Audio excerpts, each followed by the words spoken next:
Two different topics this week. One, ebooks, the other, video games. My students tend to stampede toward the topic of video games. Ebooks, well, we like them, we don't like them, we prefer paper ones, we prefer digital ones. We have a nice library on our Kindle, or we have a nice library by the fireplace in our home. It doesn't seem to spark as many strong opinions as video games. I have 4 teenagers. Oh my, I know about video games. I have a wife who is very suspicious of teenage boys playing video games. And so I am well aware of the battles they can cause. I've got 2 videos for you to supplement the chapter that we have in our book on video games. One is called Sight. As soon as I saw it, I thought, I want to use this in my class. I think it'll spark a lot of discussions. I did notice that the 2 authors of that video Sight are both male. And so I was wondering, would the ending be any different if the authors were female? Well, I'm hoping that you will ponder that for me and extend the video as we extend our discussions. Gender and video games is a fertile field for research right now. A lot of people looking at video games and their effects on young men. They're looking at what kinds of video games appeal to young women. Why do I say young? Because most video game players start young.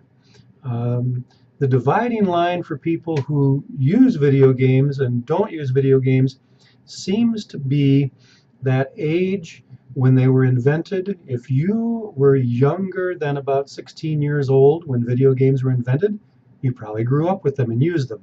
If you were 16 or older and when video games were invented, then you probably did not, and you're not a gamer. Some of you are, but most people that age are not. I'm right on the borderline. When I was 16 years old, Pong was invented. And I can remember being in my friend's basement with people playing Pong. And it was the center of the party that night. Everyone wanted to be on Pong. I showed Pong to my teenage kids, and they were greatly amused by the video games of yesteryear. So if you want to bring in ethics, please feel free to do so. None of the discussion questions specifically mention ethics, but you have some foundational articles and videos on ethics now. You can certainly bring those to bear if you wish. The video game questions are open-ended enough that you can bring a lot of different perspectives to bear. Compare and contrast is always a fascinating thing because you need to be able to identify your priorities when you compare and contrast. So if you look at 2 videos and I say compare them or contrast them, what similarities, what differences are popping out at you, it really depends on your values and your priorities. The 3 things that pop out at you may not be the same things that emerge as priorities for someone else.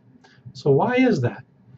What are your assumptions which guide the way that you are processing this information that people are communicating to you? You are not a passive recipient of that information, are you? You are actively processing it, analyzing it as it comes in, prioritizing it according to your values. I'd love to hear about them. Let's go get them.